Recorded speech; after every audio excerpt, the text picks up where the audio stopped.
Good evening dear aspirants. Anantha IAS അക്കാഡമിയുടെ daily news analysis സെക്ഷനിലേക്ക് എല്ലാവരെയും സ്വാഗതം ചെയ്യുകയാണ്. First article is related to stubble burning crisis. അതായത് സ്റ്റബിൾ ബേൺ ചെയ്യുന്നവരെ എന്ത് ചെയ്യണം? ക്രിമിനൽ കേസുകളിൽ അല്ലെങ്കിൽ ക്രിമിനൽ പ്രോസിക്യൂഷൻ നടപടികൾക്ക് വിധേയമാക്കണം എന്ന് സുപ്രീം കോടതി ഒരു സജഷൻ പറയുകയുണ്ടായി. എന്നാൽ സ്റ്റേറ്റ് ഗവൺമെന്റ് വിച്ച് മീൻസ് നമ്മളുടെ സെൻട്രൽ ഗവൺമെന്റ് എന്ത് ചെയ്തു? അതിനെ എതിർക്കുകയാണ് ഉണ്ടായത്. അത് ഒരിക്കലും പ്രാക്ടിക്കലി പോസിബിൾ അല്ല, അല്ലെങ്കിൽ ഫീസിബിൾ ആയിട്ടുള്ള ഒരു കാര്യമല്ല. എല്ലാവരെയും മോണിറ്റർ ചെയ്യാനായിട്ടും അതിനെ ക്രിമിനൽ കണ്ടക്ട് ആയിട്ട് പരിഗണിക്കാനായിട്ടൊന്നും പോസിബിൾ അല്ലാത്തൊരു കാര്യമാണ് എന്ന് നമ്മളുടെ സെൻട്രൽ ഗവൺമെന്റ് ഒരു സത്യവാങ്മൂലം കൊടുക്കുകയുണ്ടായി, അല്ലെങ്കിൽ പറയുകയുണ്ടായി. ഓക്കെ, സോ ഇതിന്റെ അടിസ്ഥാനത്തിൽ എന്താണ് സ്റ്റബിൾ ബേണിംഗ് എന്ന് നമ്മൾ ബ്രീഫായിട്ട് നോക്കും. Okay, so what is stubble burning? എന്താണ് സ്റ്റബിൾ ബേണിംഗ് എന്ന് പറഞ്ഞു കഴിഞ്ഞാൽ? സ്റ്റബിൾ ബേണിംഗ് എന്ന് പറഞ്ഞു കഴിഞ്ഞാൽ നമ്മളുടെ അഗ്രികൾച്ചറൽ റെസിഡ്യൂസ്, അതായത് അഗ്രികൾച്ചറൽ വേസ്റ്റുകൾ, നിങ്ങളിപ്പോ ഒരു അരി ഉൽപ്പാദിപ്പിച്ചു അല്ലെങ്കിൽ വീറ്റ് ഉൽപ്പാദിപ്പിച്ചതിന് ശേഷം അതിന്റെ ബാക്കി വരുന്ന ഭാഗങ്ങൾ നമ്മൾ എന്ത് ചെയ്യും? അഗ്രികൾച്ചറൽ ഫീൽഡിൽ തന്നെ കിടക്കും. ഓക്കെ, സോ പ്രധാനപ്പെട്ട അഗ്രികൾച്ചറൽ ഫീൽഡുകൾ Haryana, Punjab region, green revolution വന്നത് ഉത്തർപ്രദേശ് റീജിയൻ, അങ്ങനെയുള്ള ഡിഫറെന്റ് ഏരിയകളിൽ ലാർജ് ഏക്കേഴ്സ് ഓഫ് ലാൻഡ് ഈ അഗ്രികൾച്ചറൽ പ്രൊഡക്ഷൻസിന് വേണ്ടിയിട്ട് മാത്രമായിട്ടുണ്ട്.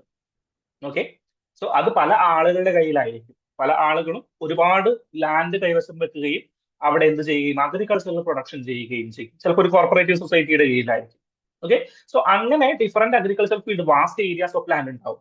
സോ അത്രയും ഏരിയ തന്നെ എന്തുണ്ടാവും? അഗ്രികൾച്ചറൽ റെസിഡ്യൂ ഉണ്ടാകും. സോ ഈ അഗ്രികൾച്ചറൽ റെസിഡ്യൂ ഇവര് എന്ത് ചെയ്യും? നെക്സ്റ്റ് ക്രോപ്പിംഗ് ടൈം ആകുമ്പോൾ ഈ റെസിഡ്യൂസിനെ ക്ലിയർ ചെയ്യണ്ടേ? ഇവര് നേരെ ഇതങ്ങോട്ട് കൂട്ടിയിട്ടിട്ട് അവരുടെ സ്ഥലത്ത് തന്നെ ഇട്ടിട്ട് കത്തിക്കും. ഓക്കെ, സോ ഈ എല്ലാ ക്രോപ്പിംഗ് പീരീഡും ഒരു ഏകദേശം ഒരു ഈക്വൽ ടൈമിൽ തന്നെയാണ്. അതായത് നമ്മുടെ വിന്റർ സീസൺ തുടങ്ങുന്നതിന് മുമ്പ്, നമ്മളുടെ ഖാരിഫ് ക്രോപ്പ് എൻഡ് ചെയ്ത് കഴിഞ്ഞാൽ വിന്റർ സീസൺ തുടങ്ങുന്നതിന് മുമ്പ് എന്ത് ചെയ്യും? ഇവര് ഓട്ടോമാറ്റിക്കലി ഈ സ്റ്റബിൾസ് ബേൺ ചെയ്യാനായിട്ട് സ്റ്റാർട്ട് ചെയ്യും. അത് എന്ത് പ്രോബ്ലം ക്രിയേറ്റ് ചെയ്യുന്നുണ്ട്? പൊല്യൂഷൻ പ്രോബ്ലം ക്രിയേറ്റ് ചെയ്യുന്നുണ്ട്. ഓക്കെ, സോ എന്ത് പ്രോബ്ലം ക്രിയേറ്റ് ചെയ്യുന്നുണ്ട്? പൊല്യൂഷൻ പ്രോബ്ലം ക്രിയേറ്റ് ചെയ്യുന്നുണ്ട്. മേജർലി നമ്മളുടെ ഡൽഹി എയർ പൊല്യൂഷനുമായി ബന്ധപ്പെട്ടിട്ടുള്ള ഒരു വൺ ഓഫ് ദ ഫാക്ടർ എന്ന് പറയുന്നത് ഈ സ്റ്റബിൾ ബേണിംഗ് തന്നെയാണ്. അപ്പൊ എന്താ പറ്റുന്നത്? ഡൽഹി എന്ന് പറഞ്ഞു കഴിഞ്ഞാൽ എവിടെയാ കിടക്കുന്നത്? പഞ്ചാബിനോടും ഹരിയാനയോടും ഉത്തർപ്രദേശിനോടൊക്കെ അടുത്ത് കിടക്കുന്ന ഒരു ക്യാപിറ്റൽ ടെറിട്ടറി റീജിയൻ ആണ്. ഹരിയാനയുണ്ട്, സൈഡിൽ ഹരിയാനയുണ്ട്, ഇപ്പുറം ഉത്തർപ്രദേശ് ഉണ്ട്. ദെൻ അപ്പുറത്തെ സൈഡിലേക്ക് പോവുകയാണെങ്കിൽ ആരുണ്ട്? പഞ്ചാബ് ഉണ്ട്. ഈ മൂന്ന് പ്രദേശങ്ങൾ എന്ന് പറഞ്ഞു കഴിഞ്ഞാലും ഹൈ അഗ്രികൾച്ചറൽ പ്രൊഡ്യൂസ് ചെയ്യുന്ന കൺട്രീസ് ആണ്. ഗ്രീൻ റവല്യൂഷന്റെ കീഴിൽ വരുന്ന കൺട്രീസ് ആണ്, സ്റ്റേറ്റുകളാണ്. കൺട്രീസ് അല്ല, സ്റ്റേറ്റുകളാണ്. സോ അവിടെ എന്താ?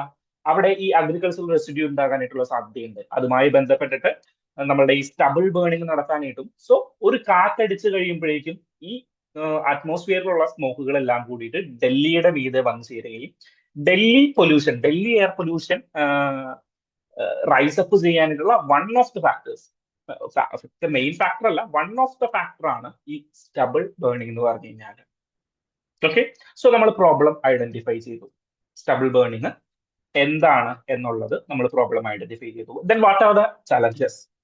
ചലഞ്ചസ് എന്ന് പറഞ്ഞു കഴിഞ്ഞാൽ ടെക്നിക്കൽ ബാരിയേഴ്സ്. ടെക്നിക്കൽ ബാരിയേഴ്സ് എന്ന് പറഞ്ഞു കഴിഞ്ഞാൽ ഇത് എങ്ങനെ നമ്മൾ അഡ്രസ്സ് ചെയ്യും? അതൊരു പ്രോബ്ലമാണ്. അതായത് ഇവരോട് പറയാണ് നമുക്ക് ഇനി കൃഷി അങ്ങോട്ട് മൊത്തം നിരോധിച്ച് കളയാനായിട്ട് പറ്റും? ഇല്ല. അവരോട് നമ്മൾ പറയാണ് നമ്മൾ എന്താണ്, ഇനി മുതൽ നിങ്ങൾ ഈ റെസിഡ്യൂസ് ഒന്നും കത്തിക്കരുത് എന്ന് പറഞ്ഞു കഴിഞ്ഞാൽ ഇവർ കേൾക്കുമോ? ഇല്ല. കാരണം എന്താണ്? അവർക്ക് അടുത്ത മാസം കൃഷി ഇറക്കേണ്ടതാണ്. വിന്റർ സീസണിൽ റാബി ക്രോപ്സ് വന്നു കഴിഞ്ഞാൽ ഒരു പ്രാവശ്യം കൂടി അവർക്ക് കൃഷി ഇറക്കേണ്ടതാണ്, അല്ലെങ്കിൽ അതിനനുസരിച്ചിട്ട് നിലം പാകപ്പെടുത്തേണ്ടതാണ്. ദെൻ ഇവരെല്ലാവരെയും പുറകെ നടന്നിട്ട് നമ്മളുടെ പോലീസുകാർക്ക് പുതിയൊരു പണി കൊടുത്തിട്ട് നമ്മളുടെ ഇനി മുതൽ സ്റ്റബിൾ ബേൺ ചെയ്യുന്നവർക്ക് 250 രൂപ പെറ്റി എന്ന് പറഞ്ഞിട്ട് ഓരോരുത്തരുടെ സ്ഥലങ്ങളിലേക്കും എൻക്വയറി നടത്താനായിട്ട് പറ്റും, ഇൻവെസ്റ്റിഗേഷൻ നടത്താനായിട്ട് പറ്റും. സോ ഇതെല്ലാം പ്രോബ്ലംസ് ആണ്, അല്ലെങ്കിൽ ചലഞ്ചസ് ആണ്. ദെൻ വേറെ എന്താണ്? ഫിനാൻഷ്യൽ കൺസ്ട്രൻസ് ഉണ്ട്. അതായത് നമുക്കൊരു പുതിയ ടെക്നോളജി അഡോപ്റ്റ് ചെയ്യണം, അതിന് എത്രത്തോളം ഫിനാൻസ് വേണം? അതായത് സബ്സിസ്റ്റൻസ് ഫാമേഴ്സ് ആണ് മൊത്തം നമ്മളുടെ ഇന്ത്യയിൽ കൂടുതലായിട്ടുള്ളത്. സോ ഇവർക്ക് ഹൈ മെഷീനറീസ്, ഇപ്പോൾ ഹാപ്പി സീഡേഴ്സ് പോലെയുള്ള ഹൈ മെഷീനറീസ് ഒക്കെ ഇൻട്രൊഡ്യൂസ് ചെയ്യണമെങ്കിൽ ഹൈ കോസ്റ്റ് വരും. ഇത് ഇവരൊറ്റയ്ക്ക് താങ്ങണം. ഒന്നാമത്തെ കർഷക ആത്മഹത്യകളാണ് നമ്മളുടെ നാട്ടിൽ നടന്നുകൊണ്ടിരിക്കുന്നത്. കഴിഞ്ഞ കുറച്ച് നാളുകളായിട്ട്, അല്ലെങ്കിൽ ഒരു 2014 ശേഷം ഈ കർഷക ആത്മഹത്യകളുടെ എണ്ണമൊക്കെ കുറയുന്നുണ്ട് കേട്ടോ. അതായത് ഹ്യൂജ് ഡിക്ലൈൻ സംഭവിച്ചിട്ടുണ്ട്. സോ പക്ഷേ അവരൊരു ഭയങ്കര പ്രൊമിനന്റ് ആയിട്ടുള്ള ഒരു പൊസിഷനിലേക്കൊന്നും കർഷകരൊന്നും എത്തിയിട്ടില്ല. ഓക്കെ, സോ അവർക്ക് ഹൈ മെഷീനൈസ്ഡ് അല്ലെങ്കിൽ ഹൈ ക്യാപിറ്റൽ ഇൻവെസ്റ്റ്മെന്റ് ഉള്ള മെഷീനറീസ് വാങ്ങിക്കുക എന്ന് പറയുന്നത് പ്രാക്ടിക്കലി പോസിബിൾ അല്ല. ദെൻ അവയർനെസ് ഗ്യാപ്പും ഇവിടെ ഒരു ഹ്യൂജ് പ്രോബ്ലം ആയിട്ട് നിലനിൽക്കുന്നുണ്ട്. Okay, so what are the solution? എന്താണ് ഇവർക്ക് സൊല്യൂഷൻ? അതായത് ഈ റെസിഡ്യൂസ് അല്ലെങ്കിൽ ഈ അവശിഷ്ടങ്ങൾ ആര് വാങ്ങാം? നമ്മളുടെ ഗവൺമെന്റ് വാങ്ങാം. അല്ലെങ്കിൽ ഈ അവശിഷ്ടങ്ങൾക്ക് ഒരു ബൈ പ്രൊഡക്റ്റ് എന്ന രീതിയിൽ അവർക്ക്, നമ്മളുടെ ഫാമേഴ്സിന് കുറച്ചും കൂടി പൈസ കിട്ടുന്ന രീതിയിലേക്ക് ഇത് മാറ്റാനായിട്ട് സാധിക്കും. സോ നമ്മളൊരു കൺസെപ്റ്റ് പഠിച്ചിട്ടുണ്ട്, ബയോഫ്യൂവൽ. ബയോമാസിൽ നിന്ന് ഉത്പാദിപ്പിക്കുന്ന ഫ്യൂവൽസിനെയാണ് ബയോഫ്യൂവൽസ്. അതിന്റെ ഒരു എക്സാമ്പിൾ ഉണ്ട്, ബയോചാർ. ഓർക്കുന്നുണ്ടോ നിങ്ങൾ ബയോചാർ? ബയോചാർ എന്ന് പറഞ്ഞു കഴിഞ്ഞാൽ എന്താണ്? നമ്മളുടെ ബയോ വേസ്റ്റുകൾ അല്ലെങ്കിൽ ബയോ റിലേറ്റഡ് ആയിട്ട് ബയോമാസുകളെല്ലാം കൂട്ടിയിട്ട് അങ്ങോട്ട് കത്തിക്കും. ഓക്കെ, കൂട്ടിയിട്ട് കത്തിച്ചു കഴിഞ്ഞ് കഴിഞ്ഞാൽ അത് ഒരു ഇത്ര നിശ്ചിത ഡിഗ്രിയിലേക്ക് എത്തിക്കഴിയുമ്പോൾ അത് പെല്ലറ്റ് രൂപത്തിലേക്ക് മാറും. ദെൻ ഈ ബയോചാർ എന്തിൽ യൂസ് ചെയ്യും? ചാർക്കോളിന് പകരമായിട്ട് 100% ചാർക്കോൾ യൂസ് ചെയ്ത് കഴിഞ്ഞാൽ എന്ത് യൂസ് ചെയ്യും? ഒരു 80% ചാർക്കോളും ദെൻ 20% ബയോചാറും കൂടി അങ്ങോട്ട് ഇട്ട് കൊടുക്കും. സോ നമ്മളുടെ എനർജി പ്രൊഡക്ഷൻസിന് യൂട്ടിലൈസ് ചെയ്യുന്ന ബയോചാർ പ്രൊഡക്ഷനിലേക്ക് എന്തിനെ കൊണ്ടുപോകാം? നമ്മളുടെ ഈ നമ്മളുടെ സ്റ്റബിൾ ബേൺ ചെയ്യുന്ന നമ്മളുടെ അഗ്രികൾച്ചറൽ റെസിഡ്യൂസിനെ കൊണ്ടുപോകാനായിട്ട് സാധിക്കും. Then what is pyrolysis? Pyrolysis എന്ന് പറഞ്ഞു കഴിഞ്ഞാൽ same process without the help of the oxygen. Okay, so pyrolysis ചെയ്യാനായിട്ട് ബയോചാർ പ്രൊഡക്ഷൻ. സോ ബയോഫ്യൂവൽ ഉത്പാദിപ്പിക്കാനായിട്ട് ഈ റെസിഡ്യൂസിനെ നമുക്ക് യൂട്ടിലൈസ് ചെയ്യാം. ദെൻ ഇത് അവർക്ക് തന്നെ വളമായിട്ട് യൂസ് ചെയ്യാം. അതായത് ഹാപ്പി സീഡേഴ്സ് എന്ന് പറഞ്ഞ മെഷീൻസ് ഉണ്ട്, ട്രാക്ടർ പോലെയുള്ള മെഷീൻസ് ആണ്. ട്രാക്ടർ ഇങ്ങനെ പോയിക്കൊണ്ടിരിക്കുന്ന സമയത്ത് എന്ത് ചെയ്യും? നമ്മളുടെ സീഡുകളെ പ്രൊക്യൂർ ചെയ്ത് ഒരു പെർട്ടിക്കുലർ വെന്റ് വഴി പുറത്തേക്ക് വിടും. എന്നാൽ അതേ സമയം തന്നെ ഈ ട്രാക്ടേഴ്സ് എന്ത് ചെയ്യും? നമ്മളുടെ ഈ റെസിഡ്യൂസിനെ കട്ടകളിൽ നിന്ന്, അതായത് റെസിഡ്യൂസ് എന്ന് പറഞ്ഞാൽ നീളം കൂടിയ, ഇപ്പൊ സ്റ്റെം ആണെങ്കിൽ നീളം കൂടിയതായിരിക്കുമല്ലോ, സോ അതിനെ പൊടിച്ചിട്ട് അവിടെ തന്നെ നിക്ഷേപിക്കും. സോ അത് പൊടിയായിട്ട് അവരുടെ ശേഖരത്തിൽ, അവരുടെ പാടശേഖരത്തിൽ തന്നെ വീഴുകയും അത് നെക്സ്റ്റ് ടൈം വളമായിട്ട് യൂസ് ചെയ്യാൻ പറ്റുന്ന രീതിയിലേക്ക് അതിനെ മാറ്റും. പിന്നെ ബയോ റെമഡിയേഷൻ മെത്തേഡ് വഴിയാണെങ്കിൽ ബയോ മൈക്രോ ഓർഗാനിസംസ് ഒക്കെ വഴി നമുക്ക് എന്ത് ചെയ്യാനായിട്ട് പറ്റും? മൈക്രോബിയൽ ഫോർമുലേഷൻസ് വഴി ഈ സ്റ്റബിൾസിനെ ഡീകമ്പോസ് ചെയ്യാനായിട്ടുള്ള, അതായത് ചില മൈക്രോ ഓർഗാനിസംസിനെ ഇറക്കി വിടും. എന്നിട്ട് ഈ സ്റ്റബിൾസിനെ മൊത്തം തിന്നു തീർക്കുകയും എന്നാൽ കർഷകന് ദോഷമില്ലാത്ത രീതിയിലുള്ള മൈക്രോ ഓർഗാനിസംസ് ആയിരിക്കും. അതിനെയാണ് ബുസ്റ്റാർഡ് ഡീകമ്പോസേഴ്സ് എന്ന് പറയുന്നത്. ഓക്കെ, ദെൻ എന്താണ് പെല്ലറ്റൈസേഷൻ? പെല്ലറ്റൈസേഷൻ എന്ന് പറഞ്ഞു കഴിഞ്ഞാൽ ഇതിൽ ചെറിയ പെല്ലറ്റുകളായിട്ട് മാറും. ഓക്കെ, ബയോ പെല്ലറ്റുകൾ നമ്മളിപ്പോ പശുവിനൊക്കെ കൊടുക്കുന്ന ഒരു പെല്ലറ്റ് ഉണ്ടല്ലോ, സോ അതുപോലെ ഈ ബയോസാറിനെ പെല്ലറ്റുകളാക്കി മാറ്റുകയും വളമായിട്ട് യൂട്ടിലൈസ് ചെയ്യുകയും ചെയ്യും. ഓക്കെ, സോ അതെന്തിനു വേണ്ടിയിട്ടാണ് ഇപ്പോൾ പെല്ലറ്റുകൾ യൂട്ടിലൈസ് ചെയ്യുന്നത്? നമുക്ക് നമ്മളുടെ സസ്റ്റൈനബിൾ എനർജിക്ക് വേണ്ടിയിട്ട്, നമ്മളുടെ എനർജി ജനറേഷൻസിന് വേണ്ടിയിട്ട്. ഇപ്പൊ ബയോചാർ യൂട്ടിലൈസ് ചെയ്യുന്നത് പോലെ തന്നെ നമുക്ക് പെല്ലറ്റൈസേഷനും ചെയ്യാനായിട്ട് പറ്റും. സോ ഇങ്ങനെയുള്ള കാര്യങ്ങൾ നമുക്ക് എന്തിൽ ചെയ്യാം? നമ്മളുടെ ഈ സ്റ്റബിൾ ബേണിംഗിൽ ചെയ്യാനായിട്ട് സാധിക്കും.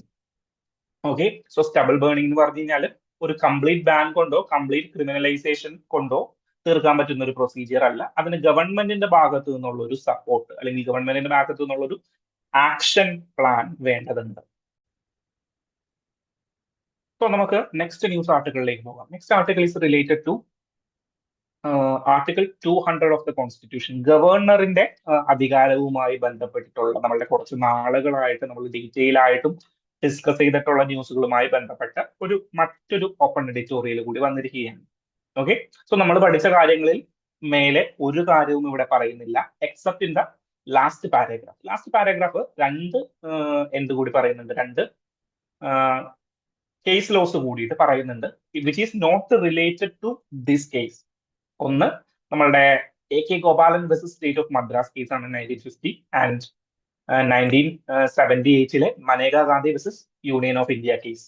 ഓക്കെ, സോ അതിന് ഞാനൊന്ന് ബ്രീഫായിട്ട് പറയും, ബന്ധമില്ലാത്തതാണ്. ആർട്ടിക്കിൾ 19 ബന്ധപ്പെട്ട്, ആർട്ടിക്കിൾ 19 ആർട്ടിക്കിൾ 21 ബന്ധപ്പെട്ട് ഫണ്ടമെന്റൽ റൈറ്റ്സ് ഒക്കെ ക്ലാസ്സിൽ എടുത്തിട്ടുണ്ടെങ്കിൽ ഡീറ്റെയിൽ ആയിട്ട് പറയുന്ന കേസ് ലോസ് ആണ് മനേകാ ഗാന്ധിയും AK ഗോപാലൻ കേസ്. നമ്മുടെ AK ഗോപാലൻ മലയാളിയായിട്ടുള്ള ഇന്ത്യൻ ഗവൺമെന്റിന്റെ ആദ്യത്തെ ലീഡർ ഓഫ് ഒപ്പോസിഷൻ ആയിട്ടുള്ള AK ഗോപാലൻ, ജി ഗോപാലേട്ടൻ, സോ അദ്ദേഹത്തിന്റെ ഒരു കേസാണ് നമുക്ക് പറയാം. ഓക്കെ, സോ ഇവിടെ എന്താ ആർട്ടിക്കിൾ 200 പറയുന്നത് എന്താണ്, നമുക്കൊന്ന് റിവൈസ് ചെയ്തിട്ട് പോകാം. ഗവർണറിന്റെ പ്രശ്നമാണ്. ഗവർണർ ഒരു ബില്ല് വന്നു കഴിഞ്ഞ് കഴിഞ്ഞാൽ എന്ത് ചെയ്യണം എന്നുള്ളതാണ്.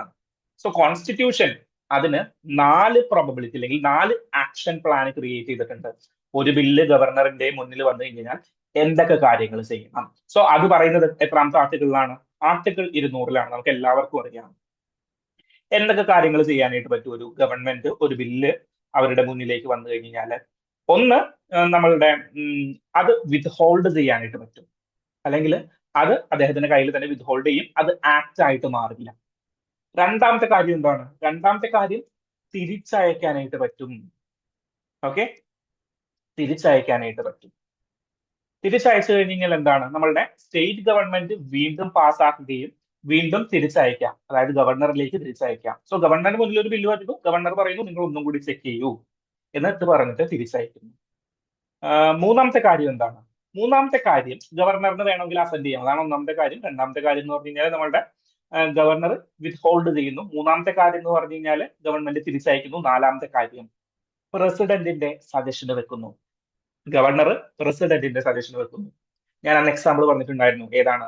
NEET bill. നീറ്റ് 2023 22 ബില്ല് ആര് ഇൻട്രൊഡ്യൂസ് ചെയ്തു? തമിഴ്നാട് ഗവൺമെന്റ് ഇൻട്രൊഡ്യൂസ് ചെയ്തു. സോ അങ്ങനെ തമിഴ്നാട് ഗവൺമെന്റ് ഇൻട്രൊഡ്യൂസ് ചെയ്ത് കഴിഞ്ഞപ്പോൾ എഡ്യൂക്കേഷൻ എന്ന് പറയുന്നത് എന്താണ്? കൺകറന്റ് അല്ലേ? അപ്പോ സ്റ്റേറ്റും യൂണിയനും എന്ത് ക്രിയേറ്റ് ചെയ്യാം? നിയമങ്ങൾ ക്രിയേറ്റ് ചെയ്യാം. So something that override the central position. അതായത് സ്റ്റേറ്റ് ഗവൺമെന്റിന്റെ ലോയിൽ ഏതെങ്കിലും ഒരു നിയമം സെന്ററിനെ അധികരിക്കുന്നുണ്ടെങ്കിൽ, അല്ലെങ്കിൽ സെന്ററിന്റെ ലിമിറ്റ്സിനെ എക്സീഡ് ചെയ്ത് വരുന്നുണ്ടെങ്കിൽ, which law will prevail? Of course central law will prevail. കാരണം എന്താണ്? അതൊരു കൺകറന്റ് ലിസ്റ്റിലുള്ള കാര്യമാണ്. പക്ഷേ ആ ഒരു നിയമം, സംസ്ഥാനത്തിന്റെ ആ ഒരു നിയമം പ്രസിഡന്റ് അക്സെപ്റ്റ് ചെയ്ത് കഴിഞ്ഞ് കഴിഞ്ഞാൽ, ഏത് നിയമം നിലനിൽക്കും? നമ്മളുടെ സ്റ്റേറ്റിന്റെ നിയമം നിലനിൽക്കും. ഓക്കെ, സോ ഇതാണ് ബേസിക് ആയിട്ടുള്ള കാര്യം. സോ അതാണ് നീറ്റ് ബില്ല് വന്നു കഴിഞ്ഞപ്പോ നമ്മളുടെ തമിഴ്നാട് ഗവർണർ എന്ത് ചെയ്തത്? നേരെ നമ്മളുടെ ആർക്ക് വിട്ടത്? പ്രസിഡന്റിന് വിട്ടത്. ഓക്കെ, സോ പ്രസിഡന്റിന് വിടാം. അങ്ങനെ 4 കാര്യങ്ങളാണ് നമ്മളുടെ ഗവർണർക്ക് ചെയ്യാനായിട്ട് പറ്റുക. ഇതിൽ നിന്ന് പ്രസിഡന്റിനുള്ള വീറ്റോ പവേഴ്സ് പോലെ തന്നെ നമ്മൾ ആർക്കും വീറ്റോ പവേഴ്സ് അസൈൻ ചെയ്ത് കൊടുത്തു, ഗവർണേഴ്സിനും വീറ്റോ പവേഴ്സ് അസൈൻ ചെയ്ത് കൊടുത്തു. സോ 4 തരത്തിലുള്ള വീറ്റോസ് നമുക്കറിയാം. Absolute veto, suspensive veto and pocket veto. Qualified veto എന്ന് പറയുന്നത് ഇന്ത്യൻ കോൺസ്റ്റിറ്റ്യൂഷൻ അല്ലെങ്കിൽ ഇന്ത്യൻ റിലേറ്റഡ് ആയിട്ടുള്ള ഒരു വീറ്റോ അല്ല. ഓക്കെ, സോ അത് US കോൺസ്റ്റിറ്റ്യൂഷനിലാണ് പ്രധാനമായിട്ടുള്ള ക്വാളിഫൈഡ് വീറ്റോസ് എന്ന് പറയുന്നത്. സോ ക്വാളിഫൈഡ് വീറ്റോ എന്ന് പറഞ്ഞു കഴിഞ്ഞാൽ തിരിച്ചയച്ചു കഴിഞ്ഞ് കഴിഞ്ഞാൽ, അതായത് സസ്പെൻസീവ് വീറ്റോ ഉപയോഗിച്ചുകൊണ്ട് തിരിച്ചയച്ചു കഴിഞ്ഞ് കഴിഞ്ഞാൽ എന്ത് ചെയ്യാം? ഹയർ മെജോറിറ്റി പാസ്സായി കഴിഞ്ഞില്ല, അതായത് ഇപ്പോ ഒരു നമ്മളുടെ സിമ്പിൾ മെജോറിറ്റിയിലാണ് ഒരു നിയമം പാസ്സാക്കിയത്. പക്ഷേ ആ സിമ്പിൾ മെജോറിറ്റിയിൽ പാസ്സാക്കുന്ന നിയമം ഗവർണറുടെ അടുത്ത് വന്നു, ഗവർണർ സസ്പെൻസീവ് വീറ്റോ ഉപയോഗിച്ചിട്ട് തിരിച്ചു വിട്ടു. ഓക്കെ, അങ്ങനെ തിരിച്ചു വന്നു കഴിഞ്ഞ് കഴിഞ്ഞാൽ വീണ്ടും ആ നിയമം നമ്മളുടെ നിയമം ഹയർ മെജോറിറ്റിയിൽ, ഫോർ എക്സാമ്പിൾ സ്പെഷ്യൽ മെജോറിറ്റിയിൽ നമ്മളുടെ സ്റ്റേറ്റ് ലെജിസ്ലേച്ചർ പാസ്സായി കഴിഞ്ഞാൽ ഗവർണർ ഒന്നും ചെയ്യാൻ പറ്റത്തില്ല. ആ ഒരു പ്രൊവിഷൻ ഇന്ത്യൻ ഗവൺമെന്റിൽ ഇല്ല, അല്ലെങ്കിൽ ഇന്ത്യൻ കോൺസ്റ്റിറ്റ്യൂഷനിൽ ഇല്ല. അത് പെർട്ടിക്കുലർലി US കോൺസ്റ്റിറ്റ്യൂഷനിൽ വരുന്ന ഒരു കാര്യമാണ്. So absolute veto, suspensive veto and pocket veto. Absolute veto എന്ന് പറഞ്ഞു കഴിഞ്ഞാൽ withhold the assent withhold ചെയ്തു. The law cannot become an act. Bill cannot become an act. Okay, bill ഒരു act ആയിട്ട് മാറുകയില്ല. ദെൻ സസ്പെൻസീവ് വീറ്റോ, തിരിച്ചയക്കുന്നു, ഒരു പ്രാവശ്യം കൂടി നിങ്ങൾ ഒന്ന് ചെക്ക് ചെയ്യണം എന്ന് പൊളൈറ്റ് ആയിട്ട് ആര് പറയുന്നു? ഗവർണറും പ്രസിഡന്റും പറയുന്നു. ദെൻ പോക്കറ്റ് വീറ്റോ പെർട്ടിക്കുലർലി നമ്മളുടെ കോൺസ്റ്റിറ്റ്യൂഷൻ എഴുതിയിട്ടുണ്ടോ, അല്ലെങ്കിൽ കോൺസ്റ്റിറ്റ്യൂഷൻ പറയുന്നുണ്ടോ? ഇല്ല. കോൺസ്റ്റിറ്റ്യൂഷൻ ഒരു ടൈം ലിമിറ്റ് ആർക്ക് വെച്ചിട്ടില്ല? പ്രസിഡന്റിനും ഗവർണറിനും അസെന്റ് ചെയ്യാനായിട്ട് വെച്ചിട്ടില്ല. ഓക്കെ, സോ അതിൽ നിന്ന് നമ്മൾ ഡിറൈവ് ചെയ്തെടുത്ത ഒരു വീറ്റോ പവേഴ്സ് ആണ് എന്ത്? Pocket veto. ഒരു ബില്ല് വന്നു കഴിഞ്ഞ് കഴിഞ്ഞാൽ മടക്കിയെടുത്ത് ഗവർണറുടെ പോക്കറ്റിൽ വെക്കും. Okay, so pocket veto. So അത് അനങ്ങുന്നില്ല, അതിന്റെ മേലെ കയറിയിട്ട് അടയിരിക്കുക. അതാണ് മേജർ ആയിട്ടുള്ള പ്രോബ്ലംസ്. അതിന്റെ ബേസിസിലാണ് ഇപ്പൊ കറന്റ് ഉള്ള പ്രശ്നങ്ങളെല്ലാം നടന്നുകൊണ്ടിരിക്കുന്നത്. തമിഴ്നാട് കോടതിയിലേക്ക് പോകുന്നു, കേരളം കോടതിയിലേക്ക് പോകുന്നു, ദെൻ മറ്റുള്ള സംസ്ഥാനങ്ങളെല്ലാം അതിലേക്ക് ജോയിൻ ചെയ്യുന്നു. അതൊരു ഹ്യൂജ് പ്രോബ്ലം ആയിട്ട് മാറി. ദെൻ ആരാണ് പ്രസിഡന്റ് അഡ്വൈസ് ചോദിച്ചിരിക്കുകയാണ് ഈ കാര്യത്തിൽ, ഇതുമായി ബന്ധപ്പെട്ടുള്ള കാര്യങ്ങളിൽ പ്രസിഡന്റ് അഡ്വൈസ് കൂടി ചോദിച്ചിരിക്കുകയാണ്. സോ ഇമ്പോർട്ടന്റ് ആയിട്ടുള്ള ഒരു മേഖലയാണിത്. ഓക്കെ, ദെൻ എന്താണ് ഇവിടെ രണ്ട് കേസുകൾ പറയുന്നുണ്ട്. സോ ബേസിക് ആയിട്ടുള്ള കാര്യം നമ്മളൊന്ന് റിവൈസ് ചെയ്തെടുത്തു. ഇവിടെ രണ്ട് കേസുകൾ പറയുന്നുണ്ട്. ഏതാണ്? Shamsher Singh versus state of Punjab. Then ഏതാണ്? Nabam Rebia case. Nabam Rebia versus deputy speaker case. ഈ കേസ് എവിടെയെങ്കിലും നിങ്ങൾ ഓർക്കുന്നുണ്ടോ? കേസ് നമ്മൾ എവിടെയെങ്കിലും ഡിസ്കസ് ചെയ്തതായിട്ട്, അതായത് ഈ പത്രം നിങ്ങൾ വായിച്ചു കഴിയുമ്പോൾ ചിലപ്പോൾ നിങ്ങൾക്ക് ഈ കേസ് ഞാൻ എവിടെയോ കേട്ടിട്ടുണ്ടല്ലോ എന്നൊരു തോന്നൽ വരും, അല്ലെങ്കിൽ ഒരു ചോദ്യം വരും. എവിടെയാണ് നമ്മൾ ഡീറ്റെയിൽ ആയിട്ട് ഈ കേസ് ഡിസ്കസ് ചെയ്തിട്ടുണ്ടായിരുന്നു. പക്ഷെ നിങ്ങൾ ഈ ഒരു കോണ്ടസ്റ്റിലല്ല ഇത് ഡിസ്കസ് ചെയ്തത്. നമ്മളുടെ കഴിഞ്ഞ പാർലമെന്റ് സെഷനിൽ എന്ത് ഇൻട്രൊഡ്യൂസ് ചെയ്തു? നമ്മൾ ഈ ക്രിമിനൽ പൊളിറ്റിക്സിലുള്ള ക്രിമിനലൈസേഷൻസ് നമ്മൾ നിരോധിക്കുന്നതിന് വേണ്ടിയിട്ട് ഏതെങ്കിലും ഒരു MP, MLA, minister, even prime minister എന്ത് ചെയ്തു കഴിഞ്ഞാൽ, കുറ്റം ചെയ്തു കഴിഞ്ഞാൽ, 2 വർഷത്തിന് മേലെ ഉള്ളൊരു കുറ്റം ചെയ്തു കഴിഞ്ഞാൽ ഓട്ടോമാറ്റിക്കലി അവരെ എന്ത് ചെയ്യാം? അവരെ ആ സ്ഥാനത്ത് നിന്ന് മാറ്റി നിർത്താം. അതായത് ഒരു ചീഫ് മിനിസ്റ്റർ കുറ്റം ചെയ്തു കഴിഞ്ഞാലോ, മിനിസ്റ്റേഴ്സ് കുറ്റം ചെയ്തു കഴിഞ്ഞാലോ, പ്രൈം മിനിസ്റ്റേഴ്സ് കുറ്റം ചെയ്തു കഴിഞ്ഞാലോ അവര് എന്താണ് 30 ദിവസത്തിലധികം കസ്റ്റഡിയിൽ നിന്ന് കഴിഞ്ഞാൽ, ഈ ജയിലിൽ പോയി കഴിഞ്ഞാൽ 31ാമത്തെ ദിവസം എന്ത് ചെയ്യും? 31ാമത്തെ ദിവസം അവരുടെ ചീഫ് മിനിസ്റ്റർഷിപ്പ് നഷ്ടപ്പെടും.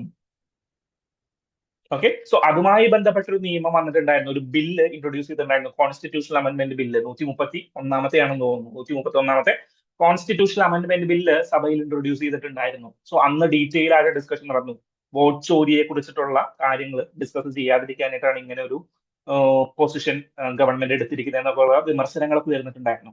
സോ ആ അവസരത്തിൽ നമ്മൾ ഡിസ്കസ് ചെയ്തിട്ടുണ്ടായിരുന്നു നേബം ബേരിയ versus deputy speaker case, then Shamsher Singh versus state of Punjab case. ഞാൻ ഇങ്ങനെ കാണിച്ചിട്ടുണ്ടായിരുന്നു പഞ്ചാബ്. ദെൻ അത് കഴിഞ്ഞിട്ട് എവിടെയാണ്? നാഗാലാൻഡ് റീജിയനിൽ വരുന്നത്. നാഗാലാൻഡിലെ നമ്മളുടെ അരുണാചൽ പ്രദേശ് റീജിയനിൽ വരുന്ന നേബം സിംഗ്, നേബം ബേരിയ versus deputy speaker case. Okay, so 2 കേസുകൾ ഞാൻ ഡിസ്കസ് ചെയ്തിട്ടുണ്ടായിരുന്നു. അത് മാത്രമല്ല, ലില്ലി തോമസിന്റെ ഒരു കേസ് ഡിസ്കസ് ചെയ്ത് ഓർക്കുന്നുണ്ടോ? Lily Thomas versus union of India case. Then അത് കൂടാതെ ഒരു കേസ് കൂടി ഞാൻ അവിടെ ഡിസ്കസ് ചെയ്തിട്ടുണ്ടായിരുന്നു. ആ കേസിന്റെ പേര് എനിക്ക് പെട്ടെന്ന് കിട്ടുന്നില്ല. നമ്മളുടെ മിനിസ്റ്റേഴ്സ് 2014 കേസ് നടക്കുന്നത്. മനോജ് ശുക്ല കേസ് എന്തോ ആണ് പേര്. Manoj Narula versus union of India case.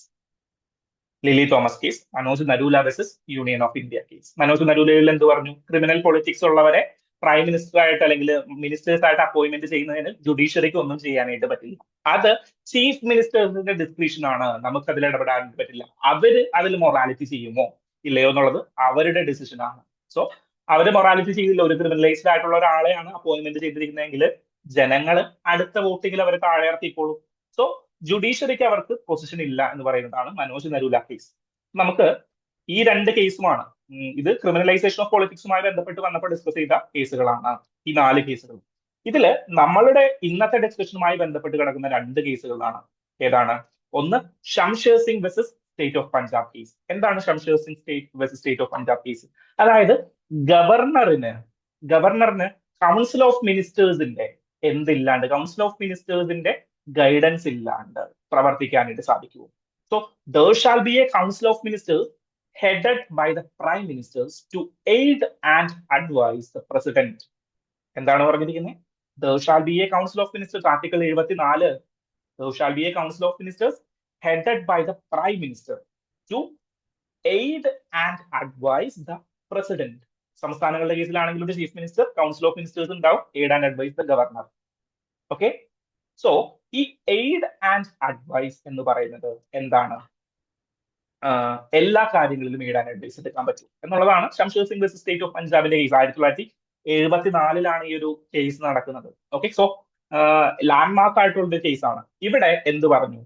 ഇവിടെ നമ്മളുടെ സുപ്രീം കോടതി പറഞ്ഞു, മക്കളെ ഗവർണറിന്റെ കാര്യങ്ങളൊക്കെ ഓക്കെ, പക്ഷേ ഗവർണറിന്റെ ഡിസ്ക്രിപ്ഷൻ ഒക്കെ ഞങ്ങൾ അംഗീകരിക്കുന്നു. പക്ഷേ ഗവർണർ കൗൺസിൽ ഓഫ് മിനിസ്റ്റേഴ്സിന്റെ അധീനമായിട്ട് പ്രവർത്തിക്കരുത്.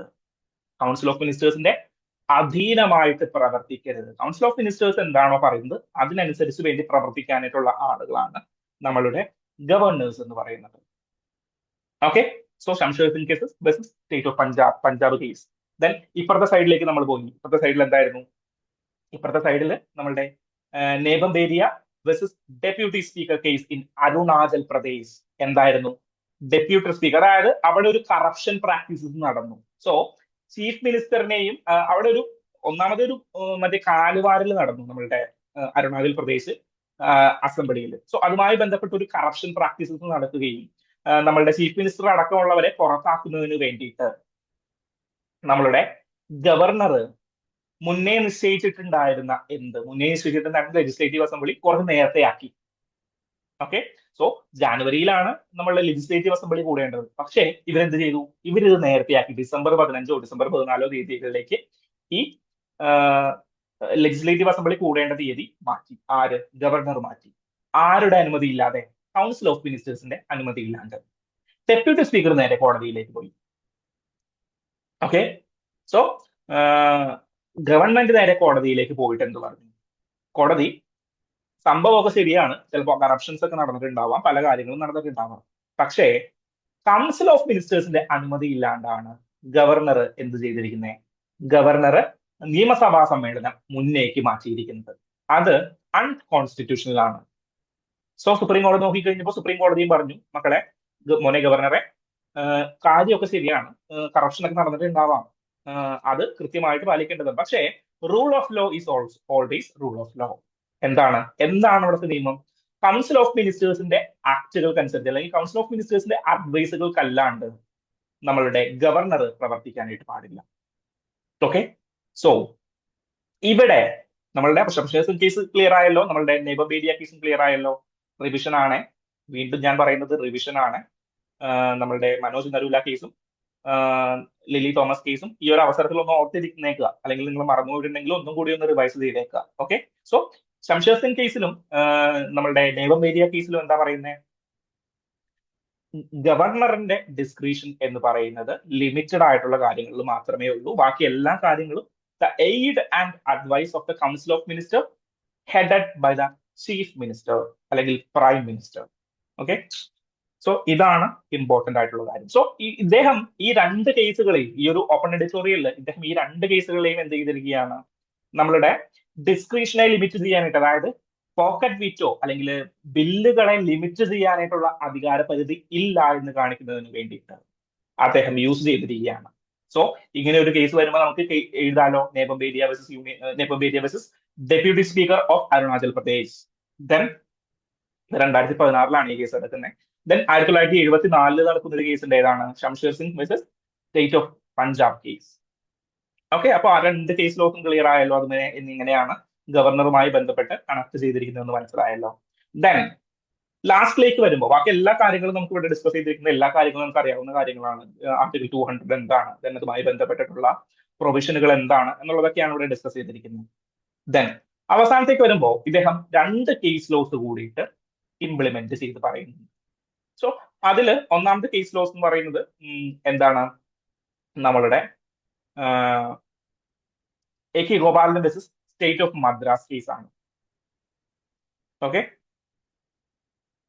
A K Gopalan versus state of Madras case. A K Gopalan versus state of Madras case എന്ന് പറഞ്ഞു കഴിഞ്ഞാൽ ഞാൻ അതിന്റെ സ്ലൈഡ്സ് പ്രിപ്പയർ ചെയ്തിട്ടില്ല, ഞാൻ ഒന്ന് ബ്രീഫ് ആയിട്ട് പറയാം. നിങ്ങൾ പലരും പൊളിറ്റി ക്ലാസ്സുകളിൽ കേട്ടിട്ടുണ്ടാവും. മദ്രാസ് കേസ് എന്ന് പറഞ്ഞു കഴിഞ്ഞാൽ 1951 AKGയുടെ കേസ് എന്ന് പറഞ്ഞു കഴിഞ്ഞാൽ AKG പ്രിവെന്റീവ് ഡിറ്റൻഷനിൽ അറസ്റ്റിലാകാറുണ്ട് പലപ്പോഴും. കാരണം എന്താണ്? Communist party, JJ communist party എന്ന് പറഞ്ഞിട്ട് ഇദ്ദേഹം പല പ്രവർത്തനങ്ങൾ നടത്താറുണ്ട്. സോ എന്തെങ്കിലും ഒരു പ്രശ്നം വരുമ്പോൾ ഇദ്ദേഹത്തെ പിടിച്ചകത്തിടും. കാലം എപ്പോഴാണ്? 1947, 1949 കാലഘട്ടങ്ങളിലാണ്. ഓക്കെ, സോ ഇദ്ദേഹം റിബൽ ആയിട്ടുള്ള ഒരാളാണ്. ഇന്ത്യയുടെ ഫസ്റ്റ് ലീഡർ ഓഫ് ഒപ്പോസിഷൻ ആണ്. ഇന്ത്യൻ പാർലമെന്റിലുള്ള മലയാളിയുടെ പ്രതിമകളിൽ ഒന്നാണ് നമ്മളുടെ ഈ AKGയുടെ പ്രതിമ എന്ന് പറയുന്നത്. നമ്മളുടെ ഇവിടെയുണ്ട്. എവിടെയാണ്? നമ്മളുടെ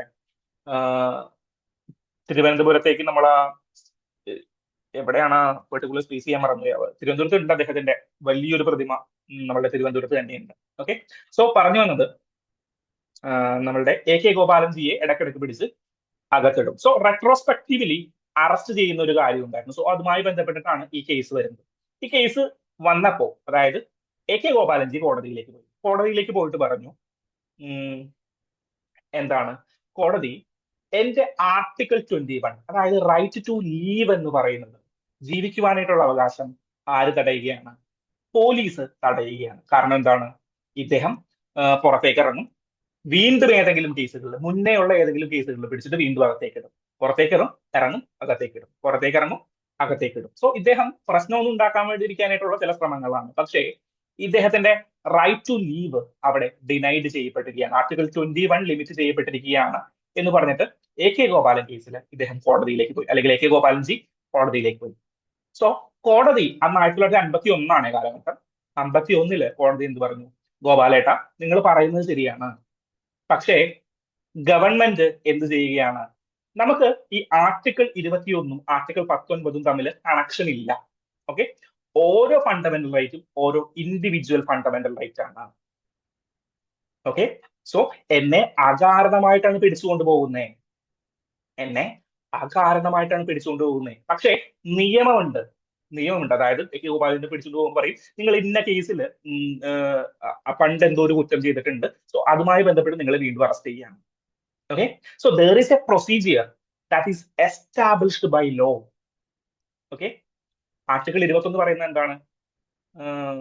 if there is a procedure that is established by law, then your right to leave നമുക്ക് എടുക്കാം, സ്റ്റേറ്റിന് എടുക്കാം. State shall not be deprived of any state shall not be deprived of any life, that is procedure established by law എന്നുള്ളതാണ്.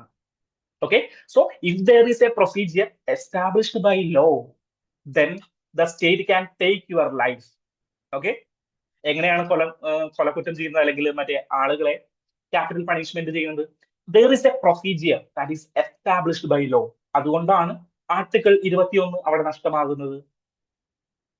Okay, so AK ഗോപാലൻജി കോടതിയിലേക്ക് പോയിട്ട് പറഞ്ഞു, എന്റെ right to ലീവിനെ ഇത് ബാധിക്കുന്നുണ്ട്. അപ്പൊ കോടതി പറഞ്ഞു, മക്കളെ, ഞങ്ങൾ ഇതിലൊരു ലിമിറ്റഡ് വ്യൂ ആണ് കാണുന്നത്. ഗോപാലേട്ട, ഞങ്ങൾ ഇതിലൊരു ലിമിറ്റഡ് വ്യൂ ആണ് കാണുന്നത്. എന്താണ്? എല്ലാ ആർട്ടിക്കിളും, ആർട്ടിക്കിൾ 19 ആർട്ടിക്കിൾ 21 സ്വയം കണക്ട് ചെയ്ത് പറയാനായിട്ട് പറ്റില്ല. ദെൻ നിങ്ങളുടെ റൈറ്റ് ടു ലീവ് ശരിയാണ്, നിങ്ങൾക്ക് റൈറ്റ് ടു ലീവ് ഉണ്ട്, പക്ഷേ there is a procedure. നിങ്ങളെ പോലീസ് അറസ്റ്റ് ചെയ്ത് പോകുന്നതിന് കൃത്യമായിട്ടൊരു പ്രൊസീജിയർ അവർ പാലിച്ചിട്ടുണ്ട്. പിന്നെ എന്തിനാണ് നിങ്ങൾ ഇതിനെ തടയുന്നത്? കാരണം പ്രൊസീജിയർ എസ്റ്റാബ്ലിഷ്ഡ് ബൈ ലോ ഉണ്ട്, സോ നിങ്ങൾക്ക് ഇതിനെ തടയാനായിട്ട് പറ്റില്ല. ദെൻ മനേക ഗാന്ധി കേസ് വരുന്നു. Maneka Gandhi versus union of India case. Maneka ഗാന്ധിക്ക് എനിക്ക് തോന്നുന്നു വിദേശ സന്ദർശനം നടത്തണം. ഞാനത് എന്റെ ഓർമ്മയിൽ നിന്ന് എടുത്ത് പറയുന്നതാണ്, വിദേശ സന്ദർശനം നടത്തണം. സോ പാസ്പോർട്ട് അതോറിറ്റിയുമായി ബന്ധപ്പെട്ടിട്ട് മനേക ഗാന്ധിക്ക് പാസ്പോർട്ട് ഇഷ്യൂ ചെയ്തില്ല. അങ്ങനെ എന്തോ കേസിലാണ് ഇതിന്റെ ഒരു ബാക്ക്ഗ്രൗണ്ട് വരുന്നത്. എന്റെ ഓർമ്മയിൽ നിന്ന് എടുത്ത് പറയുന്നതാണ്. എന്തെങ്കിലും മിസ്റ്റേക്ക് ഉണ്ടെങ്കിൽ നിങ്ങൾ ഒന്ന് തിരുത്തുക. ഓക്കെ, സോ പാസ്പോർട്ട് ഇഷ്യൂ ചെയ്തില്ല. സോ പാസ്പോർട്ട് ഇഷ്യൂ ചെയ്യാത്തതിനുള്ള കാരണം മനേക ഗാന്ധി ചെക്ക് ചെയ്തു. നമ്മളുടെ മേനകാ ഗാന്ധി, അറിഞ്ഞൂടെ മേനകാ ഗാന്ധി, നമ്മളുടെ തെരുവ് നായക്കളെ ഒന്നും കൊല്ലരുത് എന്നൊക്കെ പറഞ്ഞിട്ട് കുറച്ച് നാൾ മുമ്പ് പ്രശ്നം ഉണ്ടാക്കിയ മേനകാ ഗാന്ധി. നമ്മൾ ഇംഗ്ലീഷിൽ പറയുമ്പോൾ മനേകാ ഗാന്ധി എന്നൊക്കെ പറയുന്നതേ ഉള്ളൂ, നമ്മളുടെ മേനകാ ഗാന്ധി. സോ മനേകാ ഗാന്ധി എന്ത് പറയുന്നു? നമ്മളുടെ പാസ്പോർട്ട് ഇഷ്യൂ ചെയ്യണം. സോ പാസ്പോർട്ട് അതോറിറ്റിയിൽ ഇദ്ദേഹം പോയി, അല്ലെങ്കിൽ പാസ്പോർട്ട് ഓഫീസിൽ പോയി കഴിഞ്ഞപ്പോൾ അവിടെ നിന്ന് നിർദ്ദേശം കിട്ടി, പാസ്പോർട്ട് ആക്ടിലെ ഇത്രാമത്തെ ആക്ട് പ്രകാരം അല്ലെങ്കിൽ ഇത്രാമത്തെ സെക്ഷൻ പ്രകാരമാണ് നിങ്ങളുടെ പാസ്പോർട്ട് ഞങ്ങൾ പിടിച്ചു വെച്ചിരിക്കുന്നത് എന്ന് ആര് പറഞ്ഞു? മനേകാ ഗാന്ധിയോട് പാസ്പോർട്ട് അതോറിറ്റി പറഞ്ഞു. പാസ്പോർട്ട് അതോറിറ്റിക്കെതിരെ ആര് കോടതിയിലേക്ക് പോയി? നമ്മളുടെ മനേകാ ഗാന്ധി കോടതിയിലേക്ക് പോയി. കോടതിയിലേക്ക് പോയിട്ട് പറഞ്ഞു, കോടതി, എന്റെ റൈറ്റ് ടു ലീവ്, എനിക്ക് എബ്രോഡ് പോകാനായിട്ടുള്ള റൈറ്റ് എന്ന് പറയുന്നത് എന്താണ്? ആർട്ടിക്കിൾ 21 ജീവിക്കുവാനായിട്ടുള്ള അവകാശത്തിൽപ്പെട്ടതാണ്. സോ എന്റെ റൈറ്റ് ടു ലീവ് അവിടെ ലിമിറ്റ് ചെയ്തിരിക്കുകയാണ്. അതുകൊണ്ട് കോടതി ഇടപെടണം. എന്റെ ഫണ്ടമെന്റൽ റൈറ്റ് ലിമിറ്റ് ചെയ്തിരിക്കുന്നു, സുപ്രീം കോടതി ഇടപെടണം. സുപ്രീം കോടതി പറഞ്ഞു, there is a procedure. Supreme കോടതി പാസ്പോർട്ട് ഓഫീസറിനെ വിളിച്ചിട്ട് ചോദിച്ചു, എന്തുകൊണ്ടാണ് ഇവരുടെ പാസ്പോർട്ട് തടഞ്ഞു വെച്ചിരിക്കുന്നത്?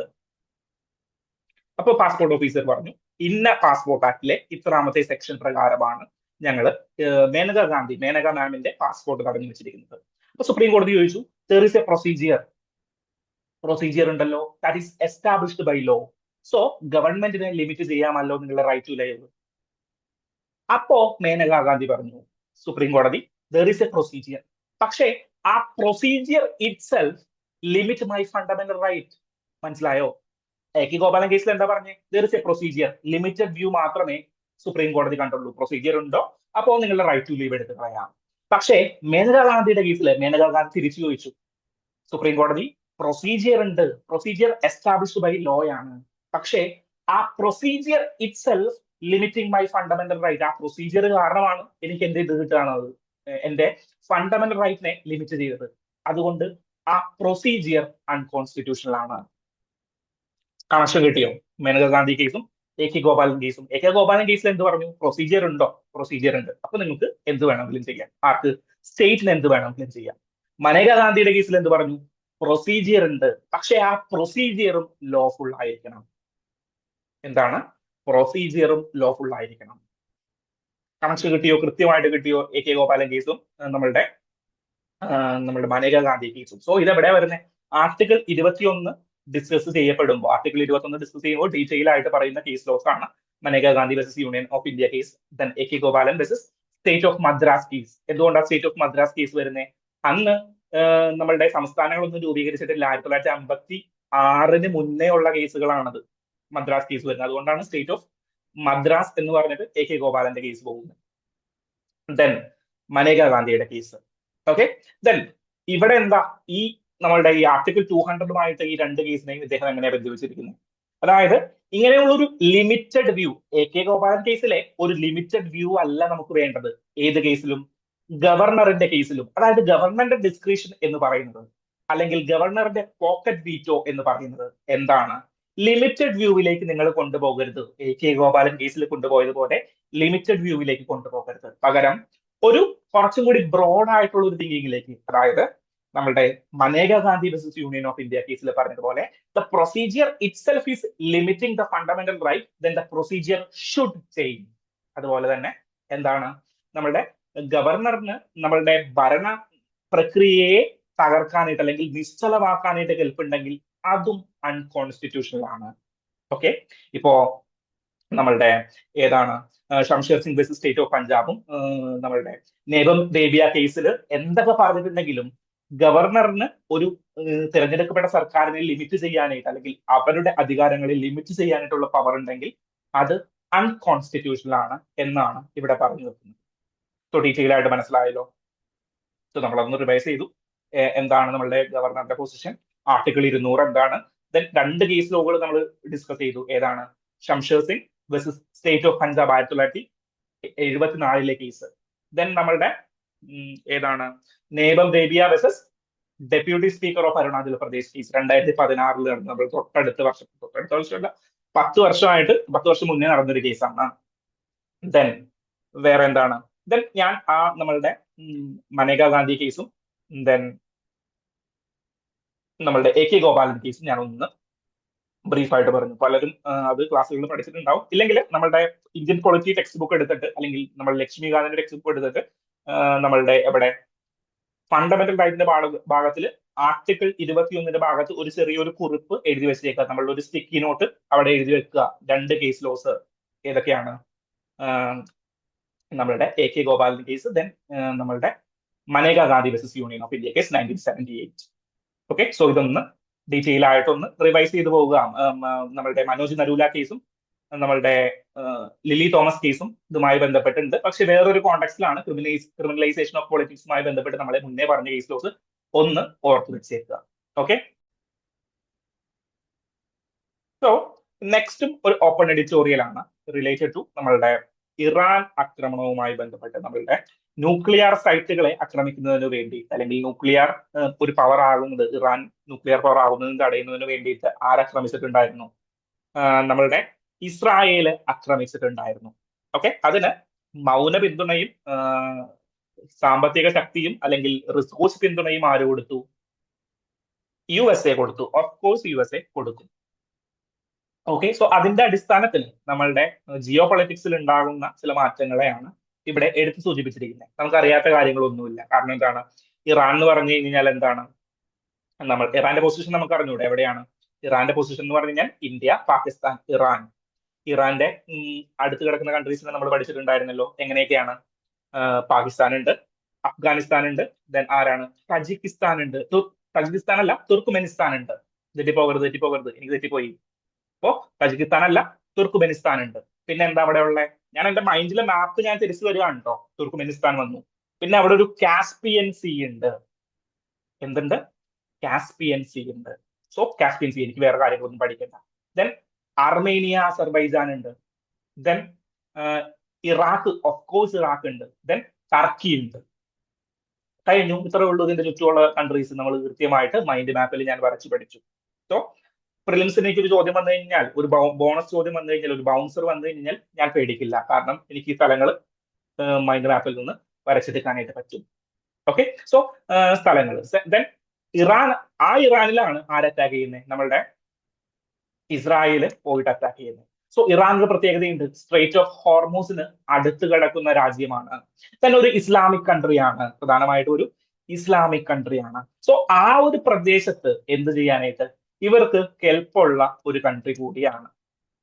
ദെൻ മറ്റൊരു കാര്യം എന്താണ്? മറ്റൊരു കാര്യം എന്താണെന്ന് വെച്ച് കഴിഞ്ഞാൽ, എണ്ണ അല്ലെങ്കിൽ എനർജി സെക്ടറിൽ ഭയങ്കരമായിട്ട് കോൺട്രിബ്യൂട്ട് ചെയ്യാനായിട്ട് ഇറാന് സാധിക്കും. ഓക്കെ, സോ ഇതെല്ലാം നമ്മുടെ ജിയോ പൊളിറ്റിക്സിനെ ബാധിക്കുന്ന അല്ലെങ്കിൽ ജിയോ പൊളിറ്റിക്സിനെ കണക്ട് ചെയ്യുന്ന കാര്യങ്ങളാണ്. അറബ് ഇസ്രായേൽ റിലേഷനെ കണക്ട് ചെയ്യാനായിട്ട് പറ്റും. ദെൻ ഓയിൽ റിലേഷൻ അല്ലെങ്കിൽ ഓയിൽ പ്രൊഡ്യൂസിങ് കൺട്രീസിന്റെ റിലേഷനെ കണക്ട് ചെയ്യാനായിട്ട് പറ്റും. ടോട്ടൽ ജിയോ പൊളിറ്റിക്സിനെ കണക്ട് ചെയ്യാനായിട്ട് പറ്റും. ഓക്കെ, ആ ഒരു ഡിസ്കഷൻ മാത്രമാണ് ഇവിടെ നടന്നിരിക്കുന്നത്. ഈ അവസരത്തിൽ നമ്മൾ എന്ത് ചെയ്യണം? ഈ അവസരത്തിൽ നമ്മൾ ഒരു ഇൻസ്റ്റിറ്റ്യൂഷനെ കുറിച്ച് പഠിക്കണം. ഏതാണ് ആ institution? International Atomic Energy Agency. എന്താണ്? International Atomic Energy Agency. So International Atomic Energy Agency എന്ന് പറഞ്ഞാൽ ഒരു ഇന്റർ ഗവൺമെന്റൽ ഓർഗനൈസേഷൻ ആണ്. എന്താണ് ഇന്റർ ഗവൺമെന്റൽ ഓർഗനൈസേഷൻ? അതായത് ഗവൺമെന്റുകൾ, പല രാജ്യങ്ങളുടെയും ഗവൺമെന്റുകൾ എന്ത് ചെയ്യും? ഇതില് അംഗങ്ങളായിട്ടുള്ള ഓർഗനൈസേഷൻ ആണ്. സോ ഇതൊരു എന്തല്ല, ഒരു ജസ്റ്റ് ഒരു ഇൻഫോർമൽ ഗ്രൂപ്പിംഗ് അല്ല. നമ്മളുടെ ക്വാഡ് പോലെ ഒരു ഇൻഫോർമൽ ഗ്രൂപ്പിംഗ് അല്ല. പകരം എന്താണ്? ഇന്റർ ഗവൺമെന്റൽ ഓർഗനൈസേഷൻ ആണ്. സോ ഇതിന് കുറച്ചുകൂടി പവർഫുൾ ആണ്. ഇതിന്റെ ട്രീറ്റീസ്, ഇതുമായി ബന്ധപ്പെട്ട നിയമങ്ങളെല്ലാം കുറച്ചും കൂടി ലീഗലി ബൗണ്ട് ആണ്. So it's an intergovernmental organisation. എന്നാണ് ക്രിയേറ്റ് ചെയ്തിരിക്കുന്നത്? ക്രിയേറ്റ് ചെയ്തിരിക്കുന്നത് 1957-ലാണ്. 1957-ലാണ് ഇത് ക്രിയേറ്റ് ചെയ്യപ്പെട്ടിരിക്കുന്നത്.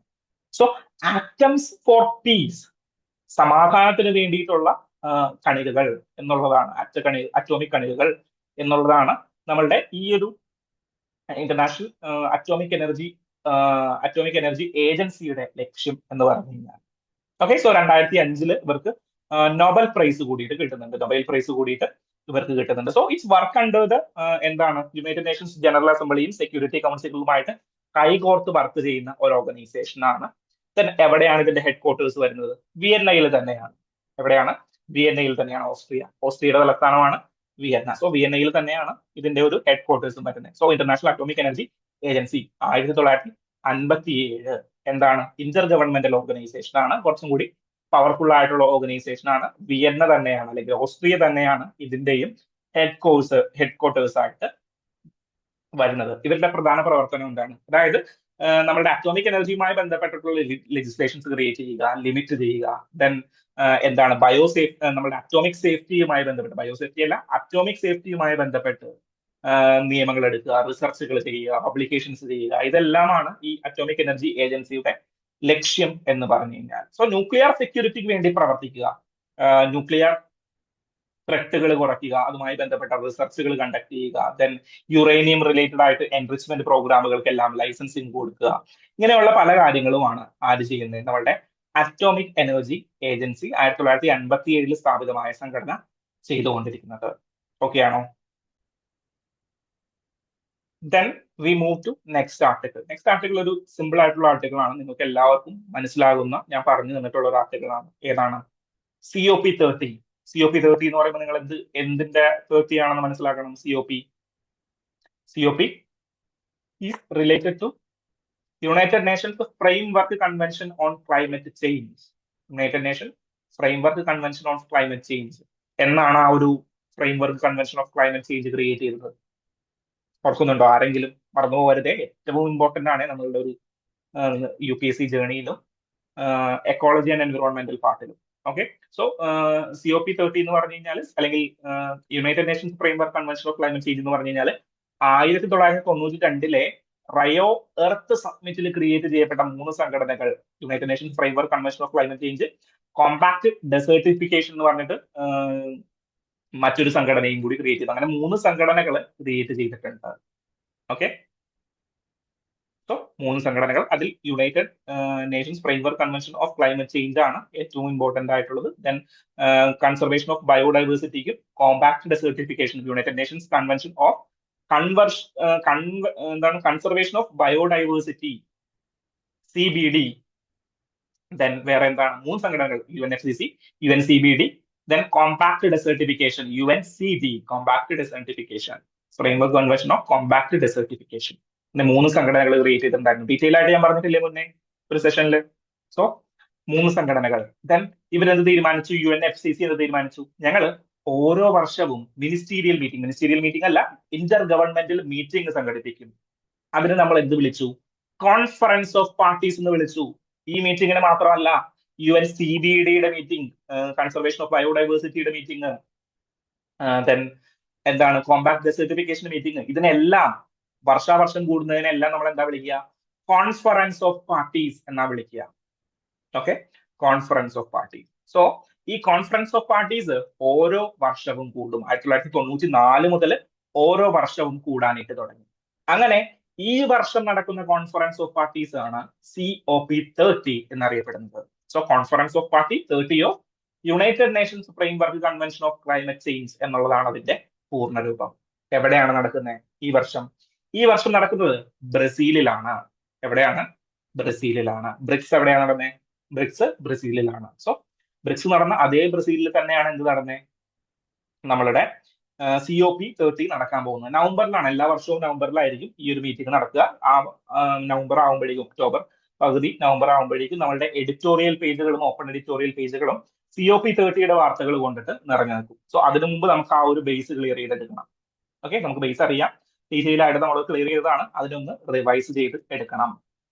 ഓക്കെ, സോ നമുക്ക് പ്രധാനമായിട്ടുള്ള COP ഏതാണെന്ന് വെച്ച് കഴിഞ്ഞാൽ, പ്രധാനമായിട്ടും നമ്മൾ പഠിക്കേണ്ടത് പല COPs ഉണ്ട്. 1997 COP ഉണ്ട്. ഏതാണ്? നമ്മളുടെ ഗ്രീൻ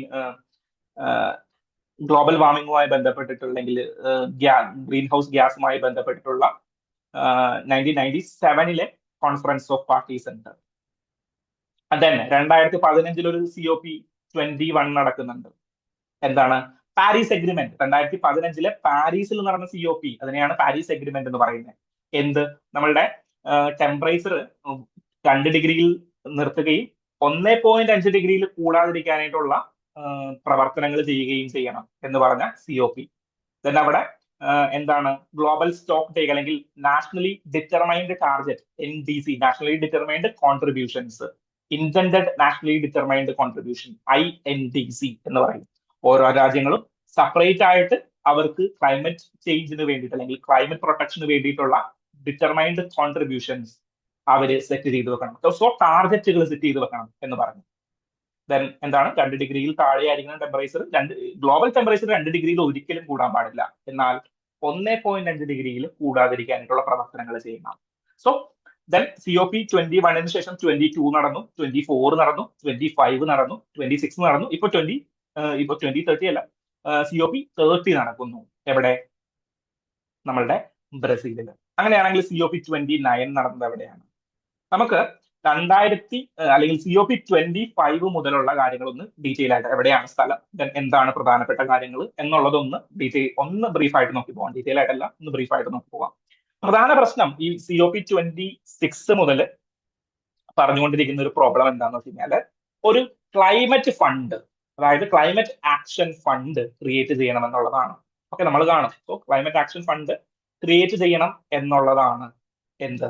നമ്മളുടെ പ്രധാനമായിട്ടുള്ള കുറച്ച് നാളുകളായിട്ടുള്ള ഒരു ആവശ്യം. കാരണം ഒരു എൻവിറോൺമെന്റൽ ഡിസാസ്റ്റർ വന്നു, ഒരു രാജ്യത്തിന് ഹ്യൂജ് ഇമ്പാക്ട് ക്രിയേറ്റ് ചെയ്യുന്ന ഒരു ഡിസ്ട്രക്ഷൻ ആണല്ലോ. ഫോർ എക്സാമ്പിൾ, ഉത്തരാഖണ്ഡിൽ പ്രളയം വന്നു, കേരളത്തിൽ പ്രളയം വന്നു. ഇതെല്ലാം ആ സംസ്ഥാനത്തിന്റെ അല്ലെങ്കിൽ ആ രാജ്യത്തിന്റെ എക്കോണമിയെ ബാധിക്കുന്ന ഒരു കാര്യമാണ്. സോ വലിയ രാജ്യങ്ങളല്ലാത്തവർക്ക്, ഫോർ എക്സാമ്പിൾ നമ്മുടെ മൗറീഷ്യസ് പോലെ ഒരു കൺട്രി, അല്ലെങ്കിൽ ബാലി പോലെ ഒരു കൺട്രി, മാൽദീവ്സ് പോലെയുള്ള ഒരു കൺട്രി, ചെറിയ ചെറിയ ഐലൻഡ് കൺട്രീസ്, അവരുടേതല്ലാത്ത കാരണങ്ങൾ കൊണ്ട് എന്ത് വരുന്നു? നമ്മളുടെ എക്കോളജിക്കൽ ഡിസ്ട്രക്ഷൻ വരുന്നു, ഒരു ഡിസാസ്റ്റർ വരികയാണ്. അപ്പോ അവരെ സംരക്ഷിക്കുവാനുള്ള ഉത്തരവാദിത്വം ലോകം ഏറ്റെടുക്കണം. അതുമായി ബന്ധപ്പെട്ടാണ് ഒരു ക്ലൈമറ്റ് ആക്ഷൻ ഫണ്ട് നമ്മൾ ക്രിയേറ്റ് ചെയ്യുന്നത്. ഓക്കെ, സോ COP25 നടക്കുന്നത് 2019 സോ 2019 എവിടെയാണ് നടന്നത്? മാൻഡ്രിഡിലാണ് നടന്നത്. ദിസ് മീൻസ് സ്പെയിനിലെ മാൻഡ്രിഡിലാണ് നടന്നത്. 2021 നടക്കുന്നത് ഗ്ലാസ്ഗോയിലാണ്. ഗ്ലാസ്ഗോ എന്ന് പറഞ്ഞു കഴിഞ്ഞാൽ നമ്മുടെ യുണൈറ്റഡ് കിങ്ഡം. ഓക്കെ, സോ ഗ്ലാസ്ഗോയിലാണ് 2021 COP26 നടക്കുന്നത്.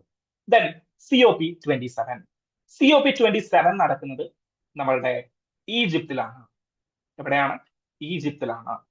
ദെൻ അവിടെയാണ് നമ്മൾ ഈ ലോസ് ആൻഡ് ഡാമേജ് ഫണ്ട് അല്ലെങ്കിൽ ക്ലൈമറ്റ് ആക്ഷൻ ഫണ്ട് എന്ന് പറയുന്ന ലോസ് ആൻഡ് ഡാമേജ് ഫണ്ട് എന്ന് പറയുന്ന ഒരു ഫണ്ടിനെ നമ്മൾ ഇനീഷ്യേറ്റ് ചെയ്യുന്നത്. അതായത് ആ ഒരു പ്രോസസ്, അങ്ങനെ ഒരു ഫണ്ട് വേണം എന്ന് പറഞ്ഞ് നമ്മൾ ഇനീഷ്യേറ്റ് ചെയ്യുന്നത് ഈ ഷർമി ഷെയ്ഖിൽ നടക്കുന്ന അല്ലെങ്കിൽ ഈജിപ്തിൽ നടക്കുന്ന, ഈജിപ്തിന്റെ മാപ്പ് എടുത്ത് നോക്കിക്കഴിഞ്ഞാൽ അവിടെയുള്ള ഒരു ഗൾഫാണ് ഈ ഷെയ്ഖ് എന്ന് പറയുന്നത്. ഓക്കെ, സോ ഒരു കടലിടുക്കിനെയാണ് അല്ലെങ്കിൽ കടലുള്ളിലോട്ട് കയറിയിരിക്കുന്ന ഒരു സ്ഥലമാണ് നമ്മളുടെ ഈ ഷെയ്ഖ് എന്ന് പറഞ്ഞു കഴിഞ്ഞാൽ. ഓക്കെ, സോ ഈ ഷർമി ഷെയ്ഖിലാണ് നമ്മൾ എന്ത് നടന്നത്? 2022 വിച്ച് മീൻസ് COP27 നടക്കുന്നത്. Okay, so loss and damage fund. Then COP28 നടക്കുന്നത് എവിടെയാണ്? COP28 നടക്കുന്നത് ദുബായിലാണ്. ഓക്കെ, ദെൻ COP29 കഴിഞ്ഞ വർഷം നടന്നു. കഴിഞ്ഞ വർഷം നടന്നത് എവിടെയാണ്? Azerbaijan in Baku. എവിടെയാണ്? Azerbaijan in Baku. ദെൻ ഈ വർഷം നടക്കുന്നത് ബ്രസീൽ. ഓക്കെ, അപ്പൊ നമ്മളൊന്ന് തിരിച്ചു പോയി. ഈ വർഷം ബ്രസീലിൽ നടക്കുന്നു. കഴിഞ്ഞ വർഷം എവിടെ നടന്നു? അസർബൈജാനിൽ നടന്നു, ബാക്കുവിൽ നടന്നു. ദെൻ അതിനു മുൻപ് ദുബായിൽ നടന്നു, UAE നടന്നു. ദെൻ എവിടെയാണ് നടന്നത്? അതിന് മുന്നേ ദുബായിക്ക് മുന്നേ എവിടെയായിരുന്നു? ദുബായിക്ക് മുന്നേ നമ്മളുടെ ഈജിപ്തിൽ വെച്ചിട്ട് നടന്നു. ഈജിപ്തില് 2022 ഈജിപ്തിൽ വെച്ച് നടന്നു. നമ്മളുടെ ഷെർമി ഷെയ്ഖിൽ വെച്ചിട്ട് നടന്നു. അവിടെ എന്ത് പറഞ്ഞു? ലോസ് ആൻഡ് ഡാമേജ് ഫണ്ട് പറഞ്ഞു. ദെൻ ഈജിപ്തിൽ നടക്കുന്നതിന് മുൻപ് എവിടെയായിരുന്നു? UK-യിലായിരുന്നു, ഗ്ലാസ്ഗോയിലായിരുന്നു. ദെൻ യുകെയിൽ നടക്കുന്നതിന് മുന്നേ എന്ന് പറയുമ്പോൾ എവിടെയാണ്? മാൻഡ്രിഡ് അല്ല, മാൻഡ്രിഡ് 2019 20 എവിടെയാണ് നടന്നത്? 20 ഗ്ലാസ്ഗോവിന് മുന്നേ മാൻഡ്രിഡ്. ഓക്കെ, സോ കറക്റ്റ് ആണ്, തെറ്റിയിട്ടില്ലല്ലോ. ഷർമി ഷെയ്ഖിന് മുന്നേ ഗ്ലാസ്ഗോവിന് മുന്നേ മാൻഡ്രിഡ്. ഒരു 5 നിങ്ങളൊന്ന് ഓർത്ത് വെച്ചേക്കുക എവിടേക്കാണ് നടന്നത് ഈ COP കോൺഫറൻസ് ഓഫ് പാർട്ടീസ് എവിടേക്കാണ് നടന്നതെന്ന്, പ്രധാനപ്പെട്ട സ്ഥലങ്ങളൊന്ന് ഓർത്ത് വെച്ചിരിക്കുക. ഓക്കെ, സോ പ്രധാനപ്പെട്ട ഏരിയാസ് ഒന്ന് നോക്കി വെച്ചേക്കുക. ഇപ്പോൾ ഉള്ള പ്രധാനപ്പെട്ട വിഷയം എന്താണ്? ഈ loss and damage fund create ചെയ്യുക അല്ലെങ്കിൽ ഒരു ക്ലൈമറ്റ് ആക്ഷൻ ഫണ്ട് ക്രിയേറ്റ് ചെയ്യുക എന്നുള്ളതാണ് പ്രധാനപ്പെട്ട ഒരു കാര്യം. സോ ഒന്നുകൂടി മനസ്സിലൊന്ന് ഓർമ്മിച്ച്, ഇപ്പൊ കറന്റ് നടക്കുന്നത് ബ്രസീലിലാണ്. കഴിഞ്ഞ വർഷം എവിടെയാണ് നടന്നത്? അസർബൈജാനിലാണ് നടന്നത്. ഓക്കെ, കഴിഞ്ഞ വർഷം എവിടെ? അസർബൈജാനിൽ നടന്നു. അതിന് മുൻപ് എവിടെ നടന്നു? അസർബൈജാന് മുന്നേ ദുബായിലായിരുന്നു, UAE-യിലായിരുന്നു നടന്നത്. ആ വർഷം നവംബറിൽ നടന്നത്. ദെൻ ദുബായിക്ക് മുന്നേ എവിടെയായിരുന്നു? UAE-ക്ക് മുന്നേ എവിടെയായിരുന്നു? UAE-ക്ക് മുന്നേ നമ്മളുടെ ഈജിപ്തിലായിരുന്നു, ഷെയ്ഖിലായിരുന്നു. ദെൻ ഈജിപ്തിന് മുന്നേ എവിടെ നടന്നു? ഗ്ലാസ്ഗോയിൽ നടന്നു, നമ്മളുടെ UK-യിൽ നടന്നു. ദെൻ UK-ക്ക് മുന്നേ എവിടെ നടന്നു? UK-ക്ക് മുന്നേ സ്പെയിനിൽ നടന്നു, COP25. ഓക്കെ, ദെൻ പ്രധാനപ്പെട്ട COP ഏതാണ്? COP21 നമ്മളുടെ 2015 നടന്ന Paris agreement. Then 1997 COP. So ഇതെല്ലാം ഇമ്പോർട്ടന്റ് ആണ്. സോ ഇതെല്ലാം ഇനി വാർത്തകളിൽ വരും, ഡീറ്റെയിൽ ആയിട്ട് ഡിസ്കഷൻസ് ഉണ്ടാവും. അപ്പൊ നമുക്ക് ഡീറ്റെയിൽ ആയിട്ട് തന്നെ നോക്കി പോകണം. ഒരു ഒക്ടോബർ 15 കഴിയുമ്പോഴേക്കും എഡിറ്റോറിയൽ സെഷനിലൊക്കെ വന്നു തുടങ്ങും. അപ്പൊ നമുക്ക് ഡീറ്റെയിൽ ആയിട്ട് ഇതൊന്ന് നോക്കി പോകണം. സോ ഇപ്പൊ എന്താ ഇത് വാർത്തയിൽ വന്നത്? ഈ ഒരു വാർത്ത കാണിക്കാൻ മറന്നുപോയല്ലോ. സോ ഇപ്പൊ എന്താ ഇത് വാർത്തയിൽ വന്നത്? സോ ഇങ്ങനെയുള്ള മീറ്റിംഗുകളൊക്കെ നടക്കുമ്പോൾ അവിടുത്തെ എൻവിറോൺമെന്റൽ ആക്ടിവിസ്റ്റുകളൊക്കെ വന്നിട്ട് പ്രൊട്ടസ്റ്റ് ചെയ്യും, അല്ലെങ്കിൽ ഇവർ കൊടികൾ ഉയർത്തും, അല്ലെങ്കിൽ ഇവരുടെ അവകാശങ്ങൾ അവിടെ പറയാനായിട്ട് ശ്രമിക്കും. സോ ഇതുമായി ബന്ധപ്പെട്ട പല പ്രവർത്തനങ്ങളും നടക്കും. ഫോർ എക്സാമ്പിൾ ഗ്രെറ്റ തുക്കർബർഗ് ഒക്കെ ഇടയ്ക്ക് വന്ന് അവിടെ പ്രൊട്ടസ്റ്റ് ചെയ്യാറുണ്ട്. പ്രധാനപ്പെട്ട ആക്ടിവിസ്റ്റുകളെല്ലാം ഇങ്ങനെ മേജർ ആയിട്ടുള്ള ഇവന്റുകൾ ഒന്ന് മാധ്യമ ശ്രദ്ധകൾ അറ്റൈൻ ചെയ്യാനായിട്ട് പറ്റും. സോ അവര് പറയുന്ന കോഴ്സ് ലോക മാധ്യമങ്ങളിലേക്ക് എത്തും. രണ്ടാമത് നമ്മളുടെ ഇന്റർ ഗവൺമെന്റൽ ഓർഗനൈസേഷൻ ആണത്. സോ ഗവൺമെന്റിലേക്ക് കൃത്യമായിട്ട് ഈ കാര്യങ്ങൾ എത്തിക്കാനായിട്ട് അവർക്ക് സാധിക്കും. സോ അങ്ങനെയുള്ള പ്രൊട്ടസ്റ്റുകൾ ഇതുമായി ബന്ധപ്പെട്ട് ഓരോ ദിവസവും ഇങ്ങനെ നടക്കും. ഓരോ ദിവസവും ഓരോ എൻവിറോൺമെന്റൽ ആക്ടിവിസ്റ്റുകളും അവിടെ വരികയും പ്രൊട്ടസ്റ്റുകൾ നടത്തുകയും അല്ലെങ്കിൽ അവർക്ക് പറയാനായിട്ടുള്ള കാര്യങ്ങൾ പത്രത്തിൽ വരികയും ചെയ്യും. സോ അതെല്ലാം നമുക്കൊന്ന് നോക്കിയിരിക്കണം. നമുക്കൊന്ന് ബ്രീഫ് ആയിട്ട് നോക്കുക, പോവാം, അത്രേ ഉള്ളൂ. ഓക്കെ, സോ അപ്പോൾ ഡീറ്റെയിൽ ആയിട്ട് മനസ്സിലായി എന്ന് വിചാരിക്കുന്നു. എന്തെങ്കിലും സംശയങ്ങൾ ഉണ്ടെങ്കിൽ നിങ്ങൾ മെസ്സേജ് അയക്കുക. എന്തെങ്കിലും സജഷൻസ് ഉണ്ടെങ്കിൽ നിങ്ങൾ ഡീറ്റെയിൽ ആയിട്ട് തന്നെ പറയുക. ഓക്കെ.